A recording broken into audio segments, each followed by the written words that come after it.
at a standstill with my hip. Bel Air's individual rehab plan had me back to myself in short time. Bel Air Healthcare Center. Jim Magazine, this is how you reach me. When you're injured and out of work and your life seems to be spiraling out of control, most likely the lawyer that you saw on TV is not the lawyer handling your case. But when you hire Lucas Magazine, you get me. Getting justice for my clients has been the focus of my career. I will be there with you every step of the way, putting the personal back in injury law. So call us or visit us on the web at lucasmagazine.com. The Brown Boxer Pub and Grill is the best. The best wings, burgers, and entrees. The best selection in draft beer. The best in live entertainment. The best TVs for all sporting events. Pool tables, darts, and more for the best pub in Florida. Inspired by the best dog ever, Hoot. It's the Brown Boxer. Tampa Bay's premier sports bar and grill.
To get everybody calm for the meeting. Yes, I want you to be in that happy place, Vice Mayor.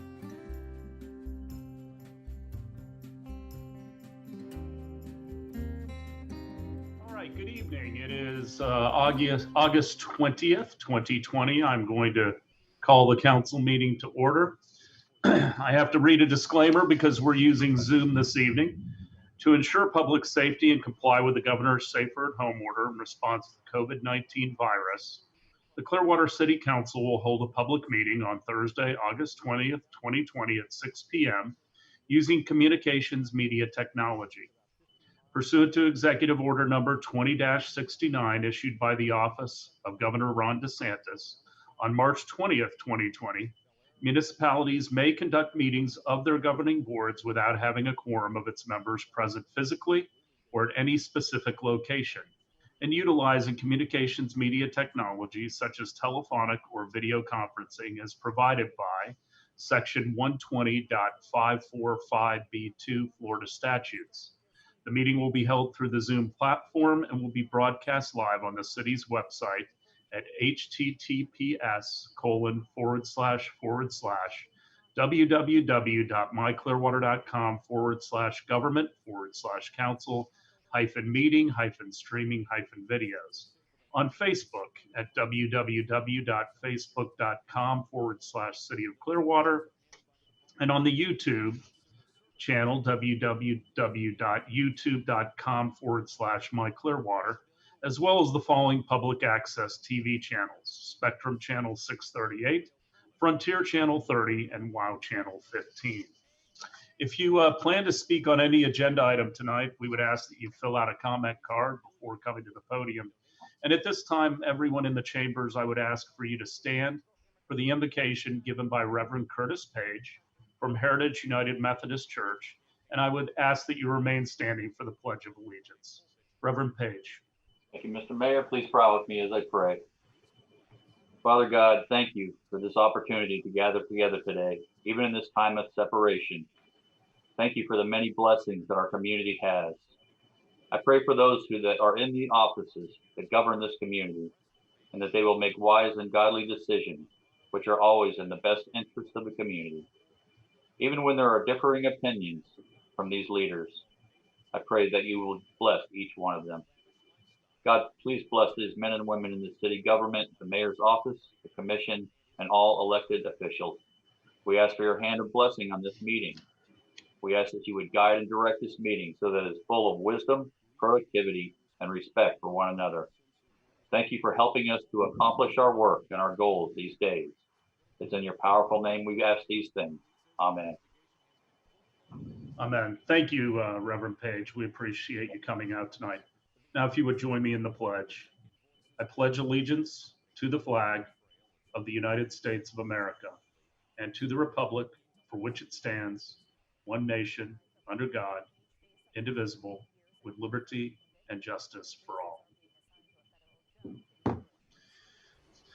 Now we have a proclamation for the General Federation of Women's Club Day proclamation. If I could have the local chapter's president, Susan Luce, and Susan Pascarella and Heidi Blaine Hadberg come forward. Good evening, ladies. Good evening. Whereas the General Federation of Women's Club is at the foremost of grassroots community service, providing crucial support to cultural, educational, health, and legislative issues of importance to women, children, and families throughout our community. And whereas GFWC Clearwater Community Women's Club, GFWC North Pinellas Women's Club, and the GFWC Women's Club of Clearwater are members of the General Federation of Women's Clubs, and its members have enhanced the citizens and community of Clearwater and Pinellas County through their commitment to volunteer service for 106 years. And whereas the 246 plus members of these three General Federation Women's Clubs in Clearwater volunteered over 40,000 hours and donated over $229,000 in local community grants, scholarships, cash in kind donations in 2019 alone. And whereas the General Federation of Women's Club is celebrating 100 years since the passage of the 19th Amendment on August 26, 1920, that gave women the right to vote. Now, therefore, I, Frank V. Hibbard, Mayor of the City of Clearwater, Florida, on behalf of the Clearwater City Council, do hereby proclaim August 26, 2020 to be General Federation of Women's Club Day in Clearwater. Greetings. We are sorry we cannot be there with you. Thank you, Mayor Hibbard, councilmen and councilwomen. I'm Heidi Blaine Hadberg, president of GFWC Florida, North Pinellas Women's Club. With me today is Susan Luce, president of GFWC Clearwater Community Women's Club, and Suzanne Pascarelli, president of GFWC's Women's Club of Clearwater. The General Federation of Women's Clubs, GFWC, founded in 1890, is a women's international organization with over 100,000 members. Our three clubs, comprised of nearly 275 women in Pinellas County, we are dedicated to enhancing the lives of others through volunteer service. A large number of our service projects take place in Clearwater. We support these nonprofit organizations with service projects, grants, and scholarships. They are the ARC, Eckerd Connects, Habitat for Humanity, TCS Grace House, Clearwater Free Clinic, Close to Kids, and Community Dental Clinic, to name a few. As you all know, there are many, many more, and we touch as many as we possibly can. This is a small sampling of the way we serve in our community. Living the volunteer spirit is our motto, and we live it every day. On behalf of our clubs, we are honored, Mayor and councilmen and women, to receive this proclamation that August 26, 2020 will be City of Clearwater Day for our respective clubs that honor the 100th anniversary of women's right to vote. Thank you. Thank you. Thank you very much for all the volunteer work that you do and the impact that you do have on the committee, on the whole community. And we appreciate also celebrating suffrage. So thank you for being out here tonight. God bless you all. Thank you. Ms. Aiken, do you want to read your disclaimer before I get too far into the meeting? I do. This relates to public comment. Citizens wishing to provide comments on an agenda item are encouraged to do so. Published comments received during the meeting will become part of the record. 2, email. Individuals may submit written comments or videos to Clearwater Council at myclearwater.com. All comments received by 5 p.m. the day before the meeting, August 19th, will become part of the official record. The city clerk will read received comments into the record. 3, call in. During the meeting, individuals will be able to call in 562-4646 and be placed on air to speak to an individual item. 4, city council chambers. Additionally, like any other council meeting, the public may provide public comment at chambers 100 North Osceola Avenue. Due to COVID-19, all speakers desiring to appear in person will be subject to all applicable emergency measures in place to prevent the further spread of COVID-19. Speakers who appear in person may be subject to screening for symptoms of COVID-19. Any persons exhibiting any symptoms of COVID-19 will not be permitted to enter council chambers, but will be able to participate through the remote options described above. These 4 public comment options established and provided for the virtual city council meeting comply with section 286.0114 and section 120.54 Florida statutes. Council members, are you comfortable with all the notice provisions set forth and these uniform rules of procedures we have established for this virtual meeting? Yes. Thank you. Thank you, Pam. At this time, I would ask if there are any amendments to the minutes of the August 6th, 2020 meeting. I move approval of the minutes as submitted. Second. All in favor? Aye. Aye. Opposed? Unanimous. At this time, we'd like to open it to citizens to be heard. Members of the public are invited to speak on any item that does not appear on today's agenda. Please step to the podium and state your name for the public record. You have 3 minutes to speak on any subject that is not on the agenda. There shall be no dialogue between persons speaking from the podium and the city council until the speaker has completed his or her comments. Good evening. Good evening. Scott Sousa, co-president of the DCMA and Clear Sky Restaurants. I wanted to take a moment first to thank somebody in this room who has tirelessly done an insurmountable amount of work over the past 4 years as previous president of the DCMA. Lena Teixeira has, knocked on every one of your doors relentlessly, and you're probably chuckling there, but fighting the good fight for the small businesses in the area. So we want to thank her for everything she's done. She's done an amazing job, but have no fear. We've still created another position for her, and we called it she is the government liaison, and she now has more time to be knocking on all of your doors to fight for the cause. So thank you, Lena. Okay, so my question for tonight is, what is the district? Some of you may have gotten a little goodie bag that you're like, what the heck is this? So that's kind of what we're trying to promote right now. There is a sub-district of the DCMA called the Cleveland Street District, and it runs from Coachman Park to Myrtle Ave, from Drew Street over to Chestnut. And we are in the midst of that is the street closure of the 400 and 500 blocks of Cleveland Street. And the business have done extremely well since the street closures, and something we hope to continue. So we want to build off of that. We put the best marketing minds of all of Pinellas County and probably the whole world together, and we've come up with the district. So here we are. I feel like I'm on Shark Tank, like I'm selling this. So we have the district we've created. What we truly have is something that both Tampa and St. Pete don't.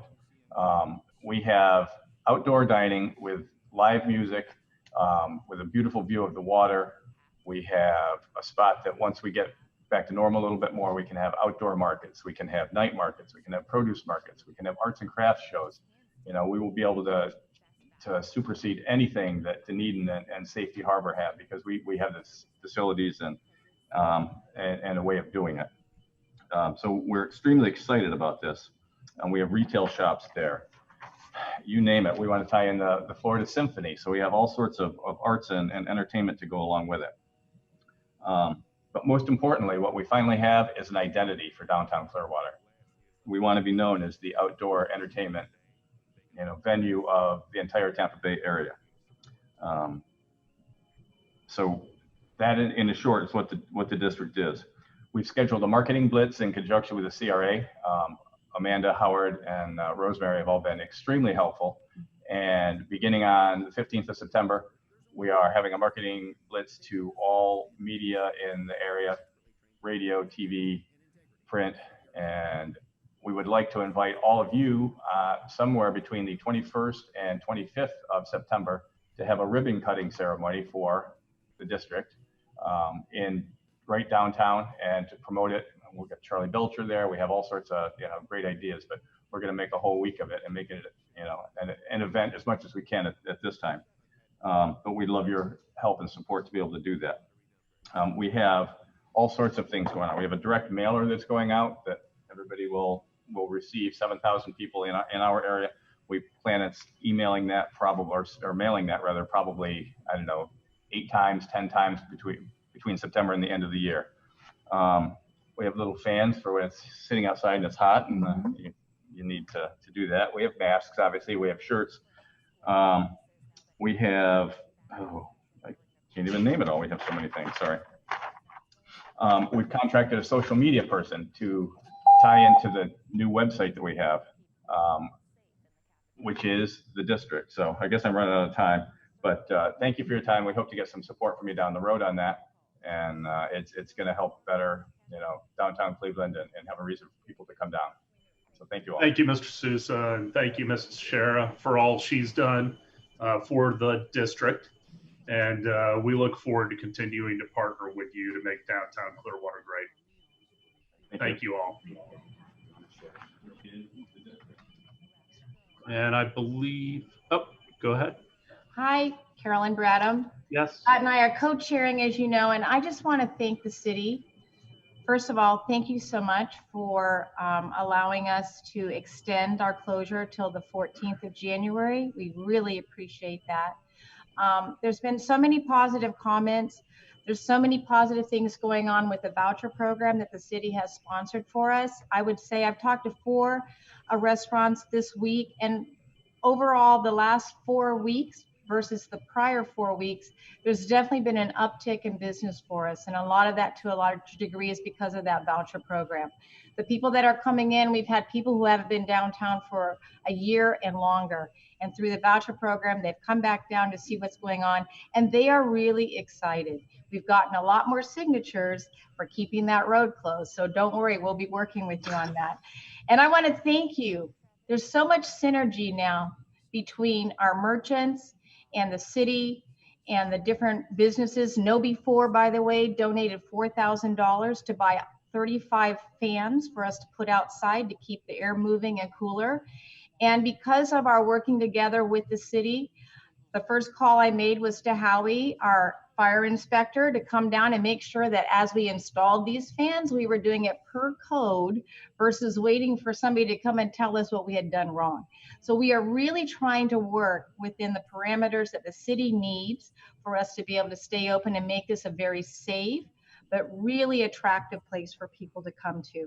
And I think for us, we're excited about being able to tie right on in to our project, Imagine Clearwater, and the district considers that we are going to be a big part of that Imagine Clearwater. We are very excited. So you will be getting more good news from us. We continue to collect signatures, and we'll get those up to you probably sometime this next week.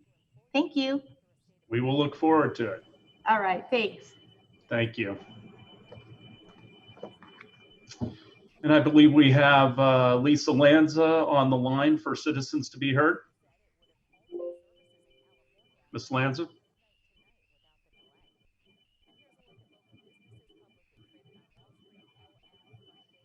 Joelle, she's muted.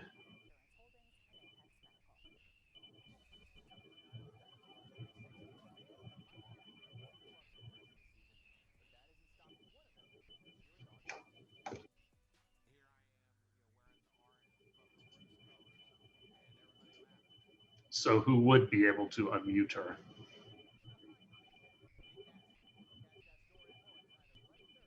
Slanza, if you can hear us, you are somehow muted. If you have the ability to do that, or if you could call back. Hello, I think I've realized that. There you go. I had to press *6 for anybody who calls in. I guess you have to press *6. Okay, I just wanted to say that I did sign the petition, and I've enjoyed, myself and friends have enjoyed the street closure and the voucher program. And I've been promoting the voucher program on Facebook as well as amongst many people who did not know about it. I do want to say, though, as far as the downtown development district, or the downtown district, let's just say, there is, the district does extend, I'm looking at the map right now, and the district does extend all the way to the east to Frederick Avenue on Cleveland, and it includes Cleveland Plaza and those restaurants to the north of Cleveland Plaza where Nature's Food Patch is, and I think it's called the Pro Shop Pub. So even though they're not included in the closure of the street, they are within the downtown development district. And that's just for educational purposes, because I have been trying to explain that to people. And they do pay that extra, I think they do pay that district tax. Correct. To the Downtown Development Board. Is that correct? Everybody in that district pays it. And they all, anybody who lives, works, owns property, or owns a business within the district can serve on the Downtown Development Board as well as vote in the election. So thank you. Thanks, Lena. You're doing a great job. Thank you, Ms. Lanza. I believe we have 2 more folks for citizens to be heard in the chambers.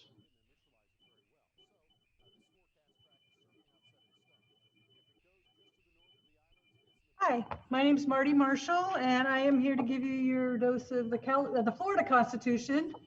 I'm just going to review the preamble for you. We did this last month. It says, "We, the people of the state of Florida, being grateful to Almighty God for our constitutional liberty, in order to secure its benefits, perfect our government, ensure domestic tranquility, maintain public order, and guarantee equal civil and political rights to all, do ordain and establish this Constitution." I'm going to read Article 1, Section 3 through 7 today. Section 3, religious freedom. There shall be no law respecting the establishment of religion or prohibiting or penalizing the free exercise thereof. Religious freedom shall not justify practices inconsistent with public morals, peace, or safety. No revenue of the state or any political subdivision or agency thereof shall ever be taken from the public treasury, or indirectly in aid to any church, sect, or religious denomination, or in aid of any sectarian institution. Section 4, freedom of speech and press. Every person may speak, write, and publish sentiments on all subjects, but shall be responsible for the abuse of that right. No law shall be passed to restrain or abridge the liberty of speech or of the press. In all criminal prosecutions and civil actions for defamation, the truth may be given in evidence if the matter charged as defamatory is true and was published with good motives. The party shall be acquitted or exonerated. Section 5, right to assemble. The people shall have the right to assemble peaceably.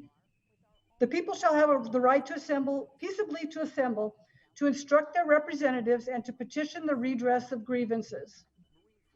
Section 6, right to work. The right of all persons to work shall not be denied or abridged on account of membership or non-membership in any labor union or labor organization. The right of employees by and through a labor organization to bargain collectively shall not be denied or abridged. Public employees shall not have the right to strike. Section 7, military power. the military powers shall be subordinate to the civil. And that's all I'll do for this week. Thank you very much. Thank you, Ms. Marshall. Have a good evening. Anyone else for citizens to be heard?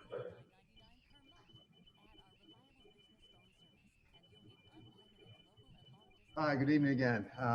It's your last time for me, Michael Cordum, representing the citizens concerned with the Crest Lake Dog Park renovation. Sent the last input from all the people. I sent in the input to you all last night. Hope you saw it, concerning the present condition. Again, we're still unhappy about the way it was redesigned, et cetera. You know, we're going to live with it and show you how wrong it is as it goes along. But there is a couple concerns. We just noted just day before yesterday, posted signs about opening this Saturday. We would beg to say don't. Sure, we wanted it open early, but that was with plans that were going a different direction. We would prefer that you leave it closed at least one more week, if not till our previous opening date. The sod that you put in has barely been in 2.5, 3 weeks. Some of it hasn't even been watered for 2 weeks. It looks green, but if anybody around here who has a yard knows, you can take a piece of sod, throw it on top of concrete and water it, and it'll stay green. It's not rooting into the ground. The dogs are going to tear it up. Plus, if you notice in the email, the big thing is dogs urinate in dog parks. Fresh grass gets burnt out. There's nothing going to stop that. Say you're going to water it in the evening, a little trickle of water isn't going to do anything than pee that got puddled in there 4, 5, 6 hours ago. It's going to burn it up. Let it get a chance to root a little longer, please. Secondly, the other item that's a serious concern is the trash cans. We've said this all along since we first noted that you move them from their previous locations. They are a hazard, not just the idea that they stink. They're going to be full of dog excrement, flies, insects. You can't empty them fast enough to take that away. You put them right by the entrance, the only real congregating place that you have for human beings. Also the entrance where dogs come in. As a dog comes in, all the other dogs group there. People can't stand up anything. They get crowded. It's a bull rush as it is. Now you're going to make that small little area overwhelmed with obstacles that people have to bounce around, as well as the odor and the bugs. Please move the trash cans back outside, a little away from that area where they were before. And just a note that came up just yesterday. I know there is a code about feeding the ducks or feeding the animals, period. Nobody's enforced it forever, not since I've been here in 6 years. Nobody's even said anything about it. But now you have employees that are out there berating and threatening old ladies for feeding the ducks, telling them they're going to go to jail. At least please post these because most people aren't aware of it. So people at least have the information because it is kind of difficult to find it. All right. Thank you. Thank you, Mr. Cordum. And I believe we have one more speaker.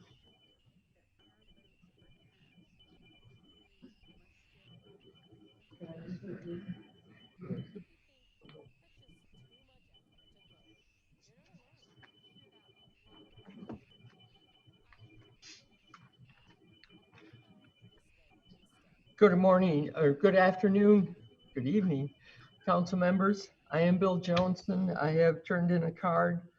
I'd like to address to you the issue of the medians and the maintenance of them on Gulf to Bay.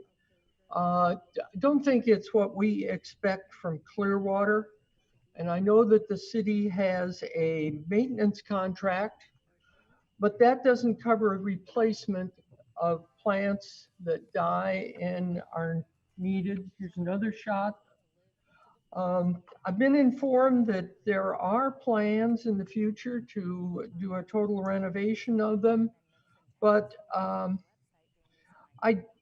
thought it was maybe a budget problem. So I talked to the finance department and I find that there have been budget funds that have been unspent in previous years for landscaping along the medians. And so, council members, I would suggest that a higher priority be given to maintaining this part of the city that is the entrance to our city, a city whose logo is bright and beautiful from the bay to the beach. Thank you for considering this. Thank you, Mr. Johnson. Anyone else for citizens to be heard? Ms. Call, you have a letter or email? I have a few e-comments. Okay. I have one from Elizabeth Davis. I would like to celebrate the presentation, suggestions, and innovative thinking for Imagine Clearwater that Councilmember Beckman presented Monday, August 17 at the end of the work session. It was great to know that many possibilities will be considered and evaluated by all. I would like to add that our promenade sidewalks on our beach walk should continue to be our signature. We are a 3- and 4-generation city with strollers, walkers, wheelchairs, and people who love being able to enjoy space. And our 6 feet of today, and please evaluate and consider this kind of green, very wide, forest draining walk for our landmark park. Concrete and pavement are hot. It is a win-win. Thank you for listening. I have a comment in from Pam Vanderland. Dear sirs, I would like to lodge a complaint about a very ugly derelict boat that is parked in front of our beautiful home with water view. It is simply ugly and ruins our view and is very upsetting to us. She provided a photo, and I'll make sure that council receives a photo of the boat. It seems that this should be illegal to mar the beautiful water views we all have. I vote for outlawing derelict boats in our waterway. We're working on it. I have one more from Donna Andrus. Dear council members, I want to submit my strong support for an ordinance concerning the long-term mooring of vessels in the waterways. There has been a very and slightly small houseboat parked on the intercoastal waterway just north of downtown Clearwater near the Harbor Bluffs condo building at 500 North Osceola Avenue for at least 6 months. Numerous residents have complained and some have called in only to be told there is unfortunately nothing that can be done about it. When I called last year, the Marine Police sounded frustrated that they are pretty much powerless to do anything about it and said this is a growing problem. When boats park for a short time or even overnight, such as to watch the fireworks on the 4th of July or to hear a concert at Coachman Park, that is totally fine and a pleasant sight. But an old rundown boat should not be allowed to park there indefinitely, marring residents' water views. Derelict cars are not allowed to remain on city streets, and this is a similar thing. Thank you for your attention to this matter. Best regards, Donna Andrus. Thank you, Ms. Call. All right, I would, we've been asked to pull item 7.9 from the consent agenda. I don't know if there are any items on the consent agenda that the council or the public would like to pull other than 7.9. If not, I would ask for a motion to approve 7.1 through 7.8 and 7.10 through 7.12. So moved. Second. All in favor? Aye. Opposed? Unanimous. Item 7.9. Approve the final plat for Union Place replat 1625 Union Street, located east of Highland Avenue and west of King Road. Good evening. I'm Elliot Schoberg, the Engineering Assistant Director. The plat for the Union Street was adding 3 additional lots for some additional property that was purchased to go with the existing property the developer owned. Are there any questions on this one? Any questions from council? Ms. Call, do you want to read the correspondence? A comment was submitted by Lisa Lanza. Why is the city using the May 2005 FEMA flood insurance rate map as a reference document on the Union Place replat plat note item 4.0? The FEMA maps were last updated by FEMA in 2005, and they're the regulatory authority on those. That's why it was utilized. Okay. Any questions from council on that? Councilmember Beckman? Sure. How frequently does FEMA generally update those maps? Do you know, or I don't know? It varies significantly. They've been working on an update in the coastal zones for 5 or 6 years now, and we're waiting on that to be updated. We're not sure. They run at their own schedule. So they've been working on it for like 15 years. not 5 or 6? Or... No, they've been working on the coastal area for 5 or 6. There wasn't any effort to update these until probably 7 or 8 years ago. There was some work that the city did on Alligator Creek and submitted to them. And they're planning on updating the maps with that when it meets their funding and time schedule. We don't have a whole lot of control over FEMA, and their maps are what regulate the insurance and the finished floor elevations of the properties. Okay.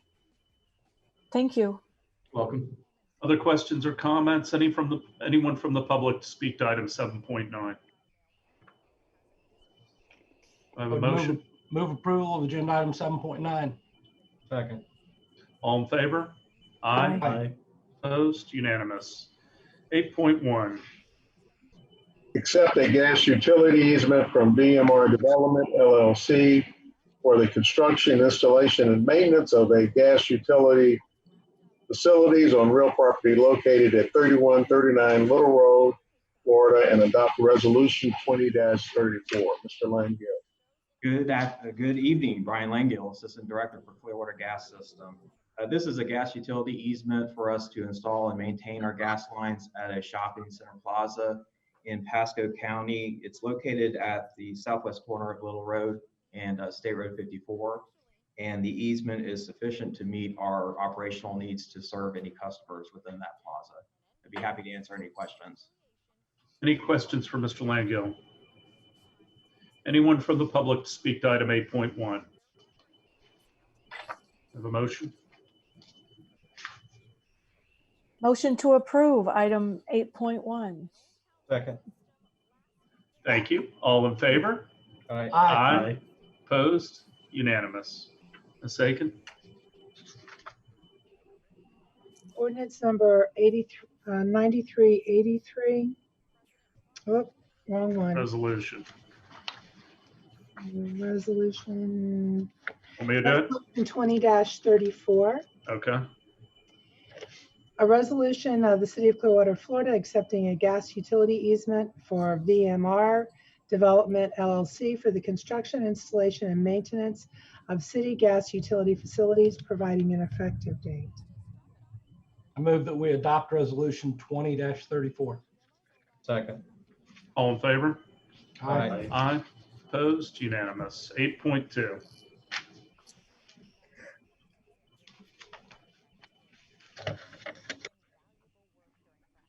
Amend the Clearwater Code of Ordinances, section 33.055, relating to the regulation of derelict vessels, and pass ordinance number 9383-20 on first reading. Chief Dan Slaughter with the Police Department. This is a housekeeping change to update the ordinance 33055 to clarify the derelict at-risk vessel penalties and the process for addressing.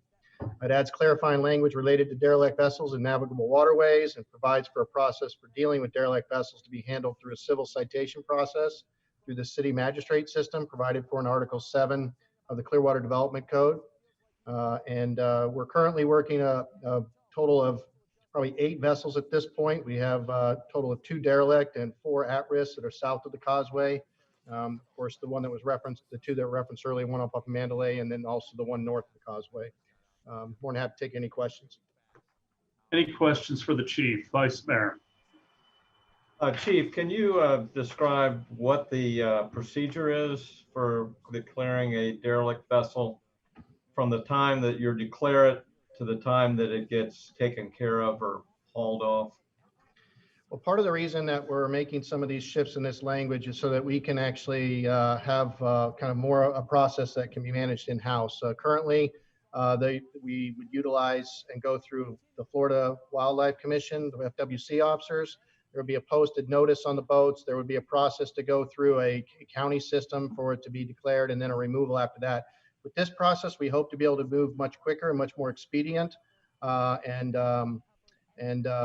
hopefully make some determinations earlier on. So with respect to, say, a vessel that is in substantially dismantled condition, which is kind of not really a process or a factor that had been kind of widely embraced by other channels. So we believe that this will give us the ability to go much quicker, but the process could have taken upwards of 2 to 4 months in the previous system. Right, and I think some of the issue is that you really don't know who the owner is. You can post it on the boat, but you got to wait till they respond. There's so many days that you give them to do that. And then it kind of goes into limbo if we don't know who is a true owner of the boat. Is that correct? That is correct. Some of that is a challenge. Some of it, making contact with the owners is a challenge. The Marine unit officers have many of the owners they're pretty familiar with right now. We're starting to see this is a problem, and that's why we're bringing it forward. And you're certainly, and the council's very well aware of it. We have people out there that have 2 or 3 vessels.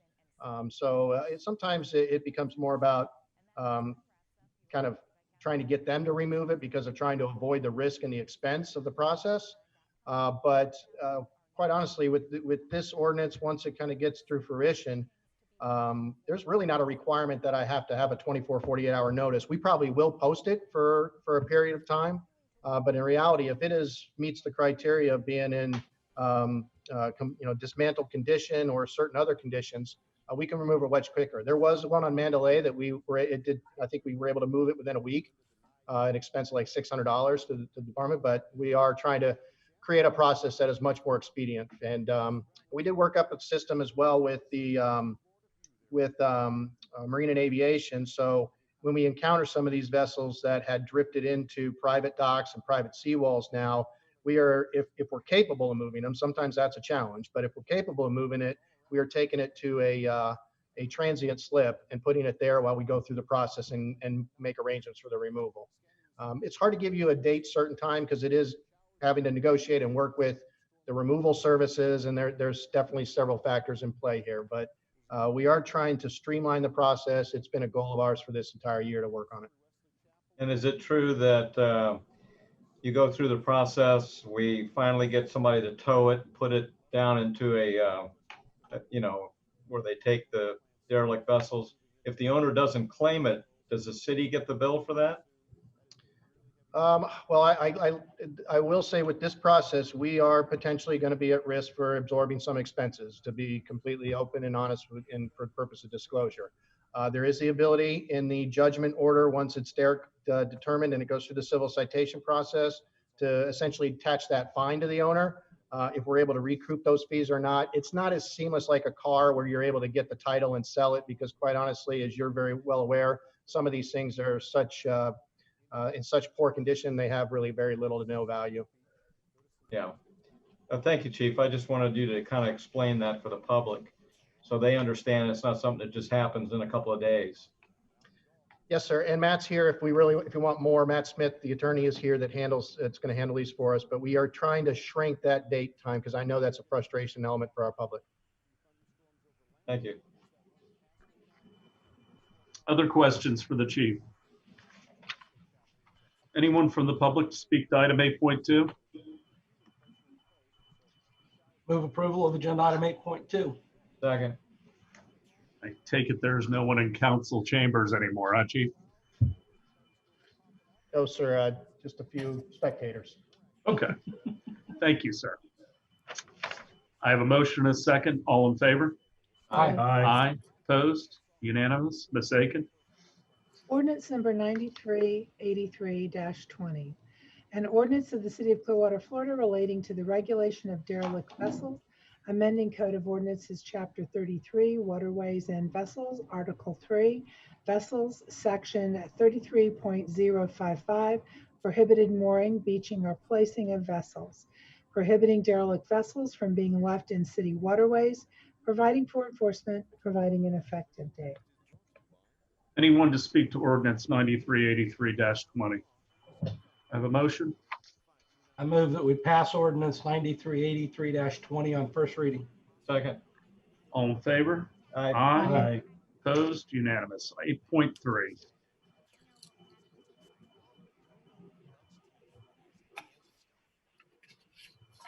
Amend City Council Policies 2-21, 3-2, 3-4, 3-5, 5-7, 5-12, 4, and 8-2.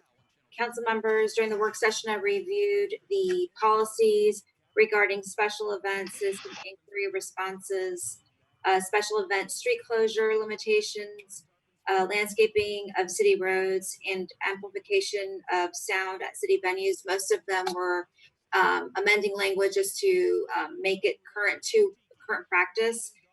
During the work session, there was direction provided to make amendments to policy 3-2, and that was regarding citizen inquiry responses. So I'm going to go over that right now. There's going to be added language, so there will be an H, and it reads, media interview requests that are not addressed to a specific council member will be assigned in the following order per availability: mayor, vice mayor, and remaining council members based on their seniority.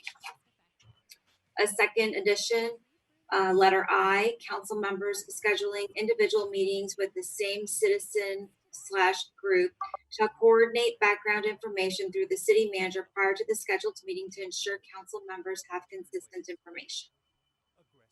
Are there any questions? Any questions for the clerk? Is there anyone to speak to item 8.3? Move approval of agenda item 8.3. Now we have a. Oh. Thank you, Jim.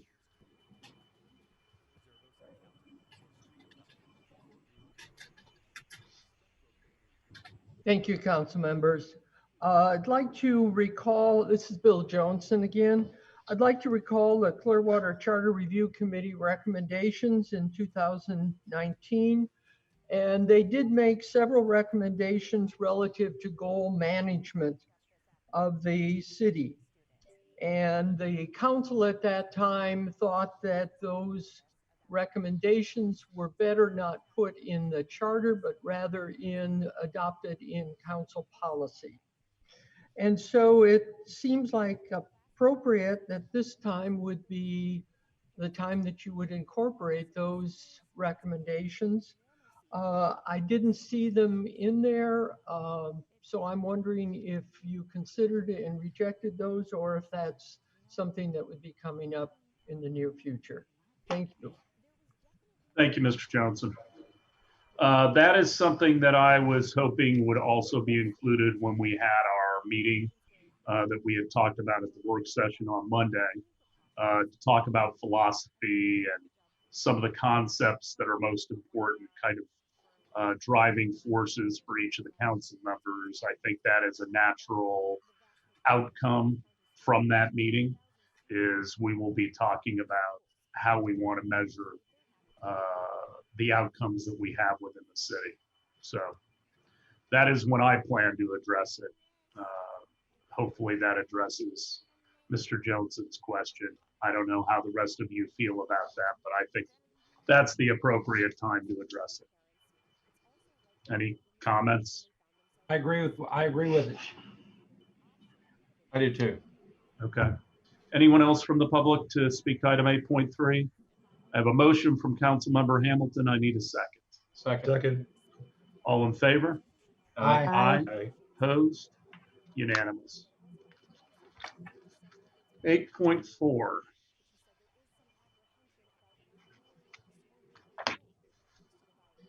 Council, this is your approval of the confirming the COVID-19 emergency proclamations and adopting resolution 20-44,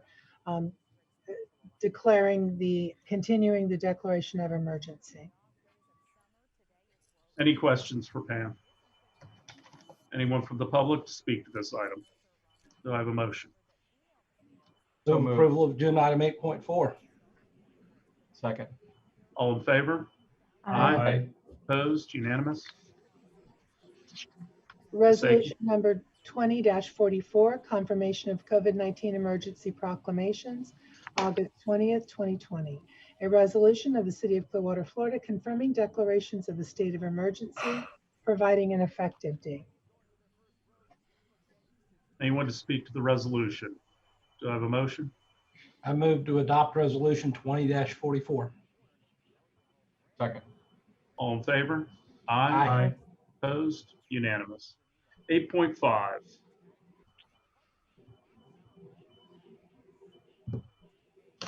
You're muted, Mr. Horn. Sure, I'll keep some muted.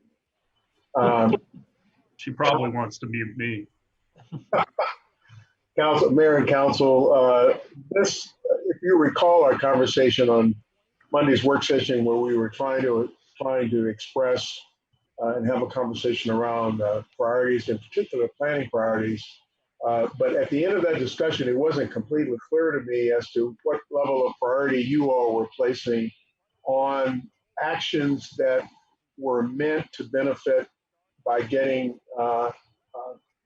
moved forward in time for the, or meet the deadline of the opportunity zone. I talked to Mr. Delk and other staff, and I asked him just to kind of, briefly outline, kind of the sequence as we see it, and ask you if in fact your priority is that whatever it is that we're doing in this regard, it gets accomplished before 31 December 2021. We're going to discuss some of this at the September 15th meeting, but I wanted to make sure that that September 15th meeting is really framed accordingly as it relates to your priorities. So, Mr. Delk, would you please speak to this? Yes, thank you, Bill. Michael Delk, Assistant City Manager. I think, we are, as you are well aware,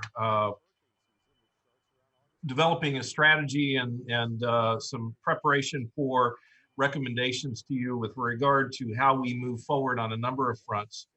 One is the request for proposals, which needs to go out, the referendum question or issue, and the impact of those and the support of those coming from various work programs among multiple departments. Certainly don't need to tell you that COVID has altered our schedule. But I would point out that that's not necessarily in a bad way, because a lot of these activities that we're going to be pulling together over the next few months are going to be occurring while we are in the middle of a very pronounced and important construction phase. And I think that, that construction phase may in and of itself really give us be very conducive to marketing our bluff properties, developing a messaging and a vision around those. So I think, in that regard, our timing may be actually somewhat to our advantage, or at least we want to make it to our advantage if we can. So I think, what we're doing is want to schedule or map out with you a plan for the timing and nature of the RFP, which is coming up. The use or not of and including the structure of the conservancy, what the conservancy is for, and how we want to populate the conservancy. And, these are the reasons why we've scheduled the September 15th special work session. But in preparation for that, as Bill mentioned, we're having this discussion leading up on Monday. Micah and I today met with CRA director and the director of economic development, and we talked a little bit about what the impact of the opportunity zone is on the schedule that we're thinking, contemplating as to how to present it to you on the 15th. And so I want to briefly mention to you a couple of things in terms of the timing and the schedule. And first of all, let me say a caveat that I am not an expert on the Opportunity Zone program, and I'm not sure at this point who is. I think there's a number of moving factors to it. It seems to be a very good program. We want to take full advantage of it if we can, or to the extent that we can. But it's in the context of a number of other incentives that we can use to bring to the table. So just very briefly, we're, as we indicated to you, I think earlier in June or sometime, the Skanska is looking at a construction schedule in the range of, I think, 28 to 32 months or somewhere in that range. So let me just say, for general purposes of estimates, let's say a 30-month construction schedule. We would be finishing up, assuming we get started in September, which I believe that we will. We're really looking at a March of 2023 to kind of wrap all of that up. So certainly between now and then, within that time frame, we will be managing the RFP process, the establishment or not of a conservancy, and what that looks like, as well as developing a relationship, hopefully, that we can move forward with a development partner on the development of the bluff properties. if we anticipate moving forward, we've talked about the regulatory update to the downtown plan as a possible priority over the next several months. If we do that, we're looking at the completion of that around July of 2021. This kind of brings us to the opportunity zone issue. Based on our discussions and our research, and we obtained some information actually today from an economic group in the city of Atlanta. I think and it kind of describes, I think, what that December 2021 deadline means. And that is that there are some additional deferrals or tax advantages at the 10, 7, and 5-year timelines for the use of the opportunity zone funds. So the 10 years and the 7 years are off the table for us at this point, or anybody who's investing in that. The December of 2021 is an opportunity for the step up in basis for the tax deferral on the 5-year increment. So it does not mean that the program expires or that there cannot still be use of the opportunity zone funds beyond December of 2021, as I understand it. But that step up in basis for the tax advantages, part of that incentive will go away, at least in the short term. So I guess the concern that I would have and what we want direction from you on is the extent to which this is your priority. And I know you've had a number of folks who probably, been talking with you, your constituencies, with regard to the op zone program. But I think it could be to our disadvantage to build the system and the process around that, what I would call almost an artificial deadline of sorts, when we have a number of incentives that we can bring to the table, including continued use of the opportunity zone. And the questions, the uncertainties that might mean for us in terms of the referendum or not, whether the referendum is a general language referendum or whether we've more fully developed a partnership with a developer and design a referendum language that's much more specific. I know there's some pros and cons to that. I think, we've talked about the advantages to a more specific partnership-oriented referendum question. So those are strategies that we'll be talking to you about much more in depth on the 15th of September. So tonight, I guess I would like some direction from you as we prepare for that discussion on September 15th to understand the importance or prioritization that you have with regard to the Opportunity Zone program in and of itself. Because that may alter kind of the scheduling of how we try to bring you, a process. And the last thing I'll comment on that, in the request for expressions of interest, the outline that we had in there for a possible timeline scenario, I should say, called for a potential referendum this November, which is not going to happen, and that's somewhat COVID related and other things. But it called for the actual issuance of the RFP in the first quarter of 2021. I've talked to Pam a little bit today about that.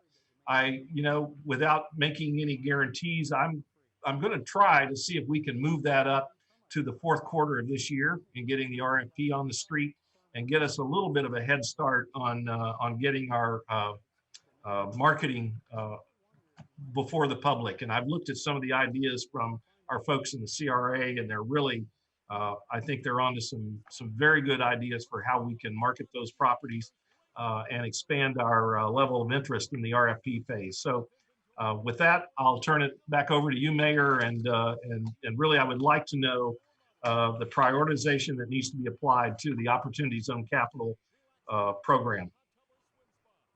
Thank you, Mr. Dalk. Comments or questions from council? Vice Mayor? Yeah, well, I think you explained to me a little bit better about what the Opportunity Zone is really, how we could use it. I just didn't want to miss an opportunity if it was out there for developers that, wanted to take advantage of it, and then we're kind of dragging our feet saying we're not really sure where we're going to go. We may have an RFP coming up soon, and, there's a timetable that needs to be met for all this to happen. And it's good to hear that you're talking about getting it out by the end of this year. Even if we don't have an RFP out there yet, I mean, are you using the RFEI for basis of what ideas are going to be to put in the referendum, or are you going to wait till the RFP comes in and then use specific ideas that are, the market is telling you what to do? We're going to take the actually the limited amount of input that we've gotten. We've had 2 responses, as you're aware. We've talked to both parties to some extent. And what we're going to do is to take a look at what kind of language might go in the RFP. And we're gonna look at that from both a general question standpoint as well as a specific question standpoint. If it's a general question, we do not need a development partner. If it's a specific question to the RFP, we probably need to develop that relationship so that we can define our development parameters. I think that's a strategy discussion that we will have with you on September 15th. That's a very important question, and not one that and I wouldn't, actually, y'all could be thinking about that. Yeah. I've had a lot of conversations with Pam, but I would just, I would like to move the RFP up. I would like to get it on the street during the middle of our construction. I think that's a good thing. And we certainly don't want to lose Opportunity Zone as a tool because we would like people to be able to take advantage of it. But at the same time, I'm suggesting to you that we may not necessarily want to devise our timeline schedule around that one incentive. I understand. That may not be to our advantage. Your comment right there, Mr. Delk, encapsulates my thoughts. Yeah. It is a tool. The Opportunity Zone is a tool, but it is not the end all be all. Okay. That's very helpful to me. It's exactly what I needed. Thank you. Are you finished, Vice Mayor, or do you have something else? No, I was agreeing with you on that. I think that if, we just need to put out what the other opportunities are, and, for the developers really to get a good feedback on what people think they can do. Has anybody reached out of the 48 other companies? I know you sent them a letter. Does anybody respond on why they, haven't given anything yet? There's a range of concerns, market, level of institutional uses downtown, just a host of things. But we're going to, when we get ready to issue the RFP, it's going to go to everybody on that list. And in fact, it'll go to everybody on that list plus 2, because I've talked to 2 other persons over the last few weeks who are interested in watching for us to issue the RFP. Some of them have some very specific uses that they have. Some are participants in the downtown St. Pete Pier area who would like to look at opportunities out here.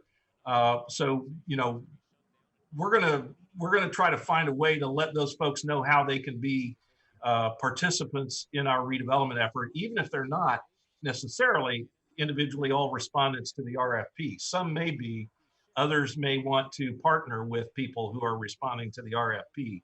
So that will be a major undertaking, to answer your question, yes, when we get to that phase. And I think the RFEI, although we didn't get the number of respondents that we wanted, have really kind of helped to bring to focus to us the nature and the kind of interest that people are looking at. And I think we can expand on that, or we need to expand on it in the next phase, and I believe that we can. Okay, thank you. Councilmember Beckman. Yeah. Do you know what year the federal government designated that as an opportunity zone? As in, how long have these multimillionaires had the opportunity to engage in that opportunity zone? I think the program was established in 2019, if I. Yes. Okay, okay. I sat in on that meeting that was held at the Ring in 2019, where it was discussed, the opportunity zone and what the advantages were. So people have had a while. I would be hesitant to feel pressure to move this along quickly in order for people, to take advantage of it under some tight timeline. That's a concern. There's another concern with, I question or want to help me understand why there's a push to move up to the fourth quarter of this year for an RFP. There's so much unknown with our economy, with, engaging voters to okay a potential referendum for this area. And I question too, whether or not we've engaged any residents to help shape what an RFP might look like or what they would be open to on that bluff. I don't know if you consider that appropriate or not, but if ultimately they have to vote on it, I'd kind of like to get an idea of what they envision or might support on that bluff. Or do they help, what kind of input or shaping is there for the parameters of the RFP whenever we put it out? And just one more thing is the scheduling of ultimately a referendum before December of 2021. I mean, how are we going to get voters engaged on board, assuming they'll vote for it? It's just, to me, there's a whole lot of pressure there that I'm not comfortable with right now. Well, I'll respond to a couple of things there, and you can tell me if if this kind of gets to your point. I think the Opportunity Zone program is an excellent program. I think it's one that can bring capital into disadvantaged areas. So while I'm on one hand asking you not to let that drive the train, I am in no way suggesting that we should not pursue an Opportunity Zone partnership with somebody if we can, make it to our advantage and theirs. I think it's a good tool. I just don't think it should drive the train. I don't think that's necessarily in our best interest at the moment. But I think we could sure use an influx of capital into downtown and some of the areas that are covered by the Opportunity Zone. So I think that's a very good tool to have. On the timing issue, I frankly think that given where we are now, moving the park redevelopment into kind of the rear view mirror, that our timing for getting that under construction and this on the street in terms of our economic opportunity in the bluff properties is really, in my mind, is good. I kind of think it's a good timing for us. And the fact that we're in an economic downturn, there's still a lot of economic activity happening out there. You can just ask our planning and development department there. It's just crazy what's going on over there. And I'm not even sure what it's all getting permitted, but I think our timing is good. In other words, we should take advantage of it.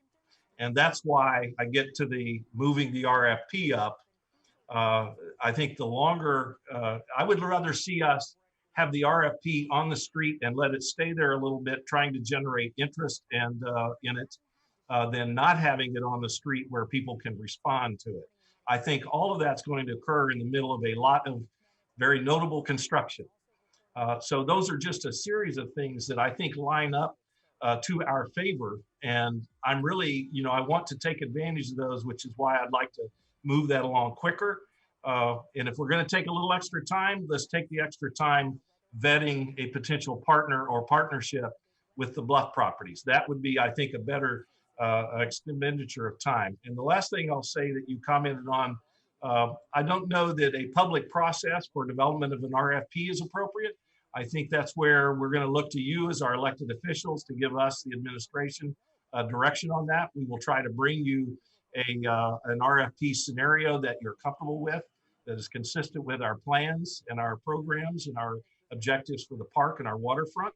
And we'll do that publicly, obviously. you know, but you'll have to sign off on that before it goes to the referendum, obviously. And there'll be public discussion about that before it's done. Thank you. Just a little, the actual opportunity zones were established in the Tax Cuts and Jobs Act in December of 2017. And then the actual zones were created in April of 2018. But, you know, I think your question, Councilmember Beckman, is a really good one about what goes on the bluff. And I'm just going to inject a little bit of history going back 20 years watching referendums in the city of Clearwater. And this is really a chicken and the egg scenario because, and I don't have the answer, by the way, so I'll just admit that right off the bat. We could put together a group that could study what they think is acceptable and desirable. But then we also ultimately have to go out to the market. And the market pretty much decides where they want to spend capital and why. And they look at risk and return and market demand. And so it is chicken and the egg, because do we let the private sector determine how they want to spend money and put together the best plan, and then ultimately the citizens either say, we buy into that concept and we're going to vote yes, or we don't and we vote no. And if you go back to the 2000 referendum, I think there were a lot of components that citizens liked that were part of the DeGuardiola plan, but they didn't like all the deal structure.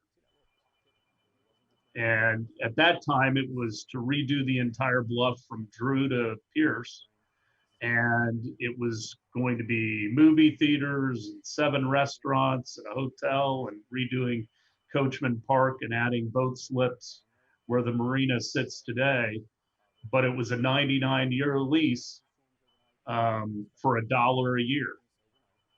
And the private developer was going to maintain public lands to, I think, the tune of about $1 million a year, if memory serves. I see Miss Aiken shaking her head. That concept was soundly defeated, you know. And then we came back in 2004 and looked at redoing Coachman Park and putting a parking garage down where the tennis, well, really below where City Hall is, and where the tennis, just south of the tennis courts, to replace all the Harbor View parking and to put in a marina.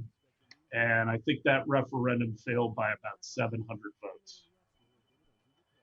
And then in 2006, we came back with the most popular component of those 3, and it was the marina. And that was really the first referendum that passed having to do with the waterfront. So I don't know what the perfect process is. I know that we can come up with a concept that we all love. The question is, will anyone invest money in it? And that's kind of the balancing act as elected officials that we're going to have to deal with on the bluff area.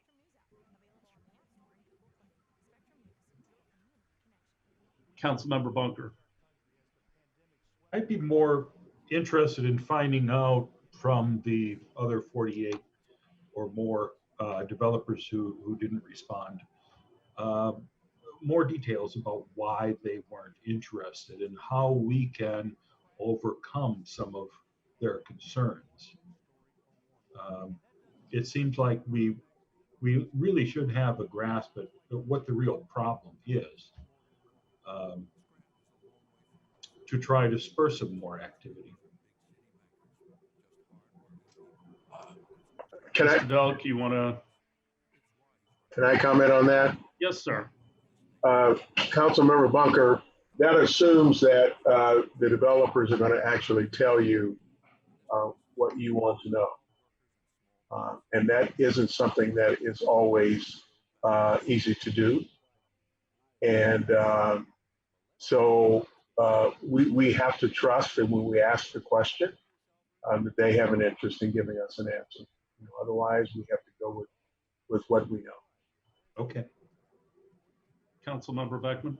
Well, and people aren't required to participate in that request for expression of interest. We very well may have more than, hopefully we'll have more than 2 for an RFP whenever we put that out, correct? Certainly. Yes, yes. Do you think that that's likely, that we will have more than 2 for the RFP? It depends on what we put in the RFP. Yeah. I mean, that's what's going to drive some of that interest. Part of it's the deal theory, you know, of what the deal is for them. You know, I mean, carrot and the stick, I hate to say. I mean, that's really, there's some of that in that. Well, maybe you can help educate me too, because when I sat in on that meeting about the opportunity zone, and it must have been early last year, not once were jobs mentioned. And so I'm wondering, you know, how much of a concern is it going to be, or are we going to advocate for, or, you know, work for higher quality jobs in the RFP that we send out? Because if we're sending it out for, you know, a hotel or restaurants, I mean, those are minimum wage jobs. And I don't, you know, I don't know if that's probably part of our discussion on the 15th. It's a deeper discussion. I think that's the more appropriate time to do a deep dive. And what, you know, I mean, I think what we're looking for on the bluff, first of all, I'm always for jobs, and Vice Mayor, I'm going to come right to you next. So I think we're always trying to find new jobs and diversifying our economy. At the same time, I think that those sites, we are really looking for economic engines. That's what, they're not enormous sites. And what they need to be is economic engines for downtown that will continue the momentum that we've tried to have, both with Imagine Clearwater, our investments in the marina, in streetscape, in facade grants, in grants for restaurants and retail.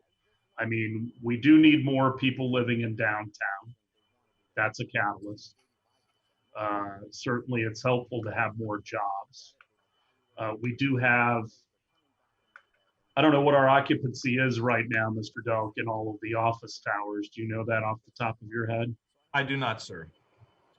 You know, I mean, if we were bulging at the seams, looking for Class A office space, you know, you might want that to be a component.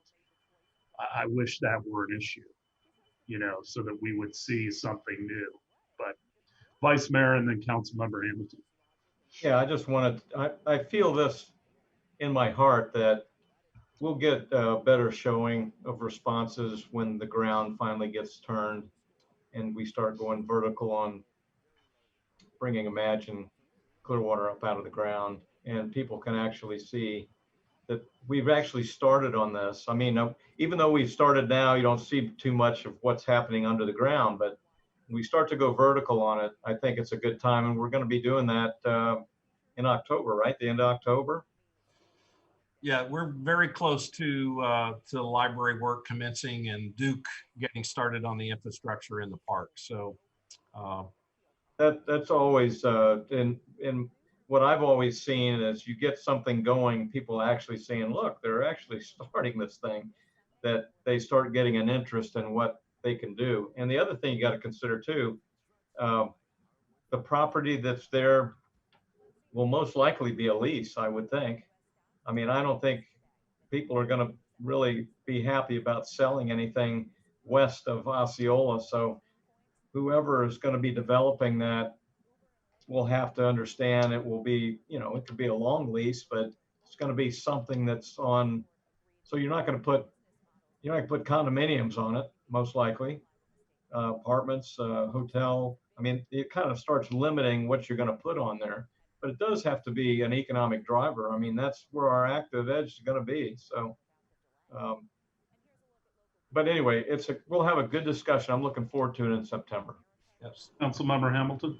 I'm not gonna, we'll get into greater detail in that September meeting, but you know, I'm sorry, I'm in the hotel and restaurant business. Yes, it's not high wage, but it's essential for what we are.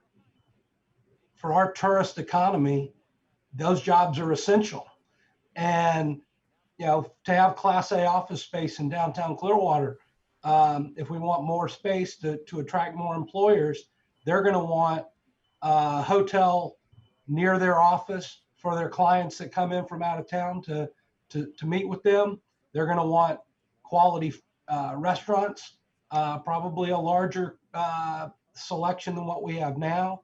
And back to what Councilmember Beckman said earlier when she started her thing talking about multimillionaires. I'm sorry, but when you're talking about major capital investment, pretty much everybody that's willing to put that money in are multimillionaires. And they didn't become multimillionaires by investing in things that they didn't think were worth the risk.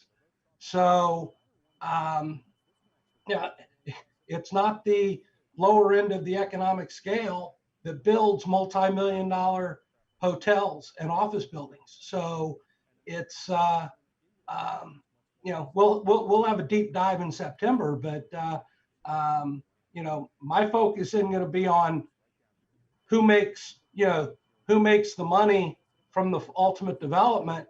Mine is going to be on, is the ultimate development going to be a product that brings large numbers of people into our downtown core? That's what's important to me, not who's making the money. So. Well, Mr. Doak, I think we've given you the guidance you needed on the opportunity zones. Do you agree? You have, Mayor. Thank you. Okay, so we'll cover the rest of this in September. Mr. Horn, anything else? No, Mayor, I'm fine. Thank you very much. Okay. Ms. Aiken, 9.1. Yes, sir. So at the work session, council asked that I give a brief presentation on the bond validation that will occur September 1st of this year.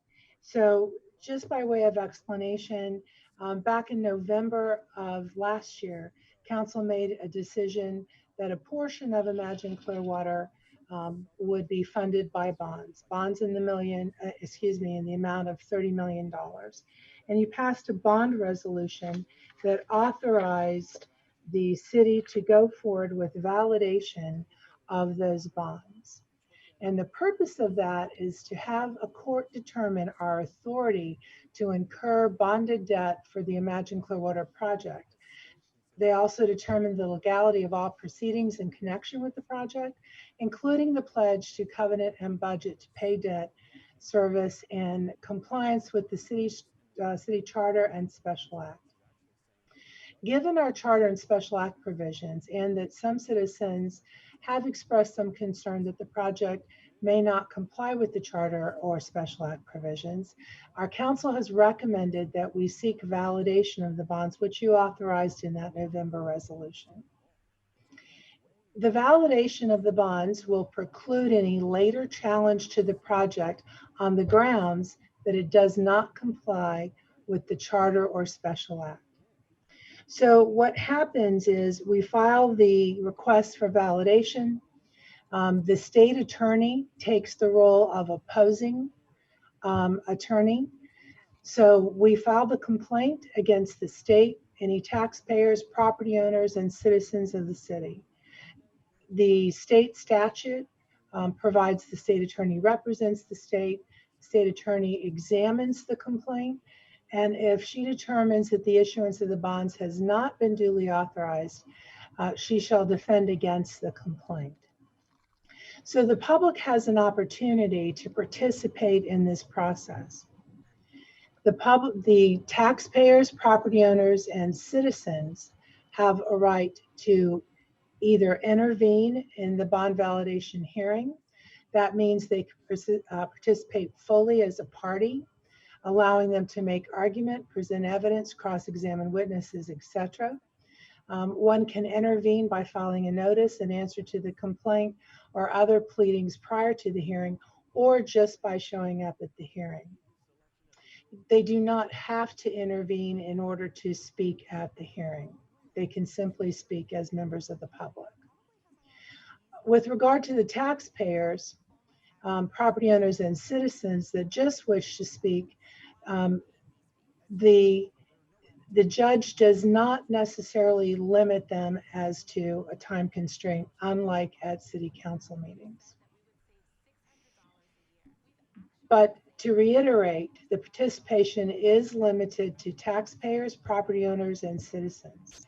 Non-residents are not allowed to participate unless, of course, they own property within the city. The court's amended order show cause has been publicized in the newspaper twice as required by statute. The public is allowed to participate by showing up, typically at the courthouse on the day of the hearing. However, because of COVID, like everything else, the court is not having in-person hearings, so this will be done by Zoom. People wishing to participate will show up at city council chambers. They will be able to participate from the chambers. They will be able to see the proceedings on TV screens. If they wish to present evidence, they may do so. And it is our intent to scan and then transmit that evidence that they wish to present. So they would go to City of Clearwater Main Library, 100 North Osceola Avenue, meeting rooms A and B. Any property owners, taxpayers, and citizens may participate fully in the hearings. Anyone who is attending this hearing based on the judge's order will be screened for COVID-19 symptoms. He has ordered us to check temperatures, provide masks for anyone who is not wearing a mask. We will abide by CDC recommendations. So are there any other questions related to the bond validation? Any questions for Ms. Aiken?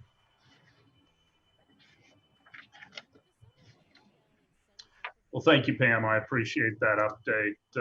Is there anyone in chambers to ask about this? I don't believe we had anybody else. Ms. Call? We have a couple of comments that were received. Okay. Lauren Hallahan, why has the city attorney not created supplemental resolution to ordinance number 9357-20 as required by paragraph 7 of ordinance 9357-20 to provide the following information for Judge Minkoff, as well as for the city manager, city council, and city residents? The supplemental resolution will provide the following 4 items. Cut and pasted from the attached Clearwater ordinance 9357-20. Whereas the issuer intends on adopting a supplemental resolution to provide for the manner of sale in terms of the Series 2020 bonds, including the approval of the purchase contract, the designation of the underwriter, and the distribution of an offering document in connection with the sale of the Series 2020 bonds by the underwriter, and 4, the designation of the paying agent and registrar after it has completed the validation of the Series 2020 bonds authorized in section 8.08 of the bond resolution. Why is the city not providing all the required information to Judge Minkoff? This is so disturbing to learn that a judge is to make a decision without all of the needed information. How can this be, and where is our city attorney, Pam Aiken? I am very concerned regarding the information above concerning this agenda item. Lisa Lanza. Dear city manager, city clerk, city attorney, Councilmember Beckman, why hasn't the city clerk, city attorney provided reference documents for our item 9.1, Imagine Clearwater bond revenue, along with the city agenda for the August 18 council meeting? Reference documents would at a minimum include the attached lawsuit bond ordinance 9357-20 final order September 1, 2020 hearing, as well as a supplemental to the bond ordinance 9357-20. Is that it, Ms. Call? Thank you. Ms. Aiken? Council, I believe that as The whereas clause that one of the persons was quoting, they left out one key phrase, which was that those documents will be produced after the completion of the validation of the bonds as authorized in section 8.08. So those documents that are referenced will not be completed or done until after the validation is completed. These are the purchase contract, designation of the underwriter, and distribution of an offering document, which until we complete the validation process, we cannot do.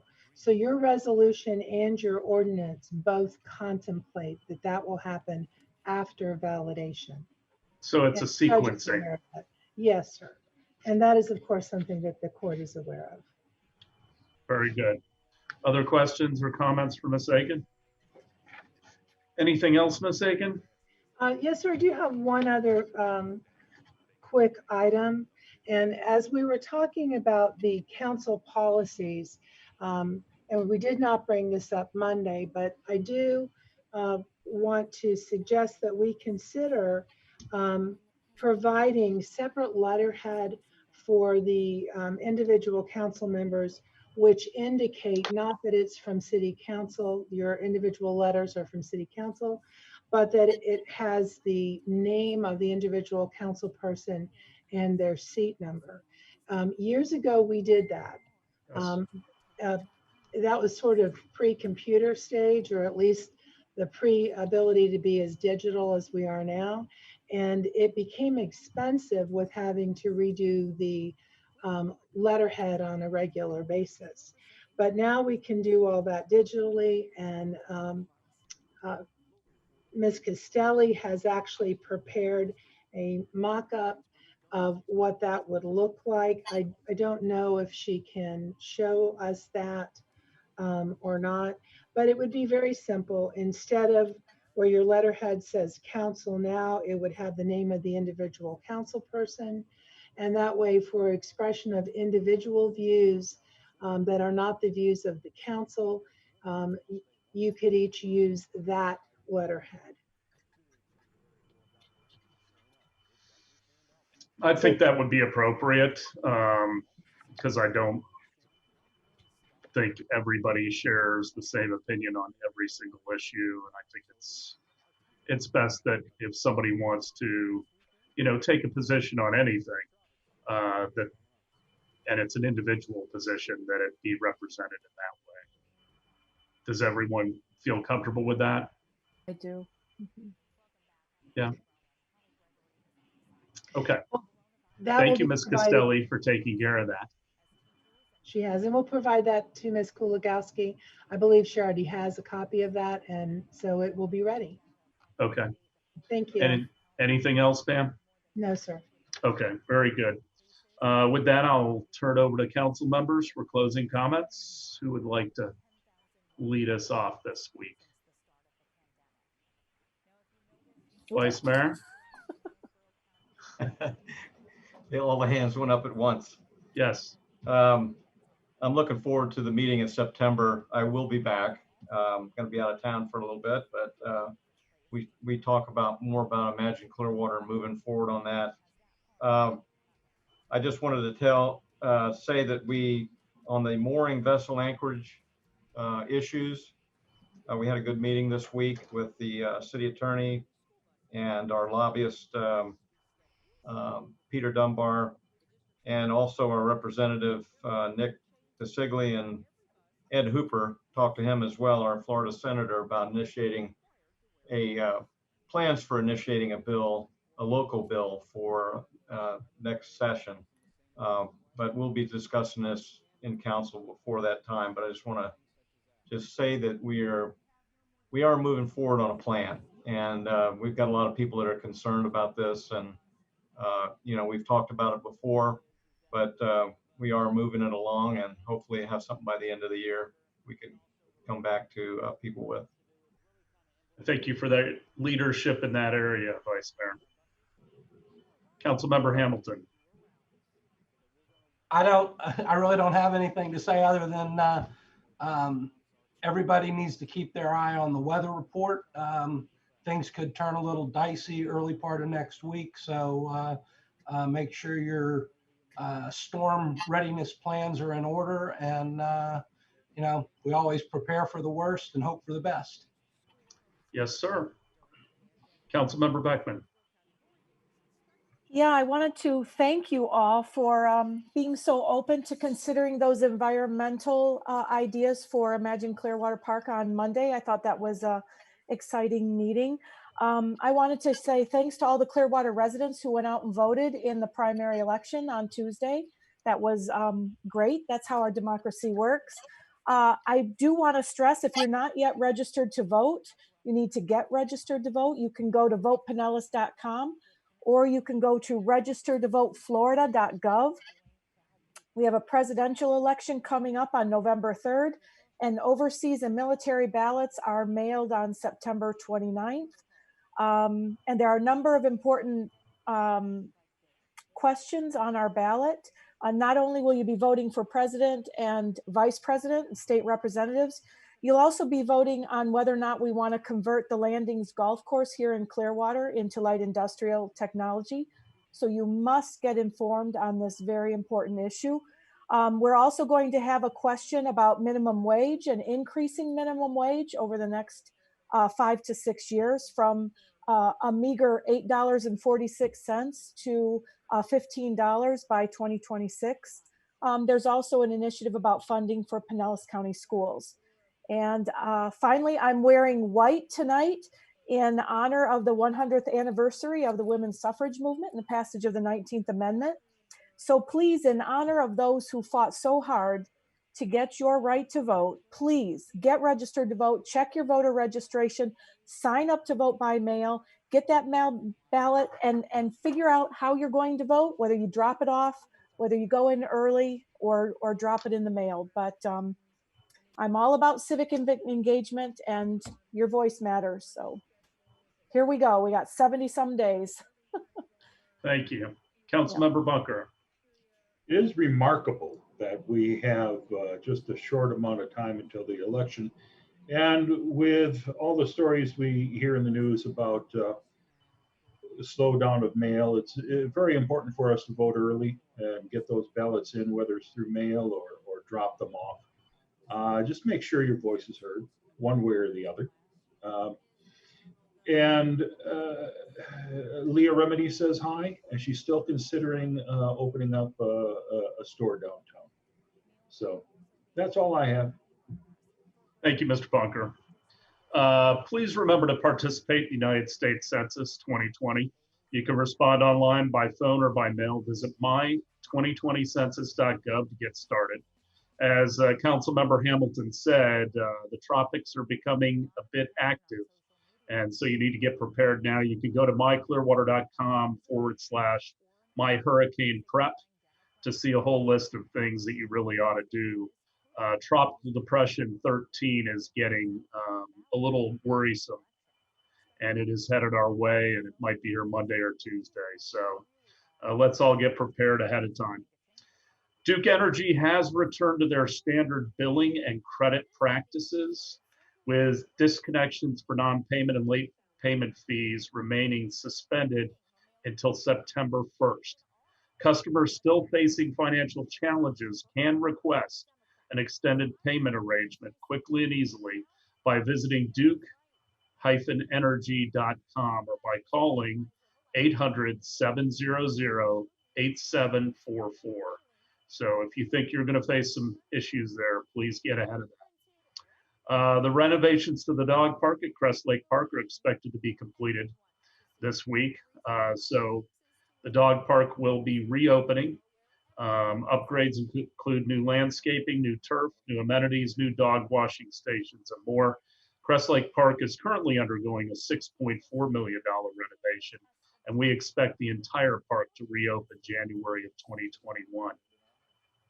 The city's Clearwater's Community Redevelopment Agency, or CRA, as you hear us say most of the time, is in partnership with the Clearwater Public Art and Design Program. They are seeking artists to design and paint a series of murals on public and private properties throughout downtown Clearwater.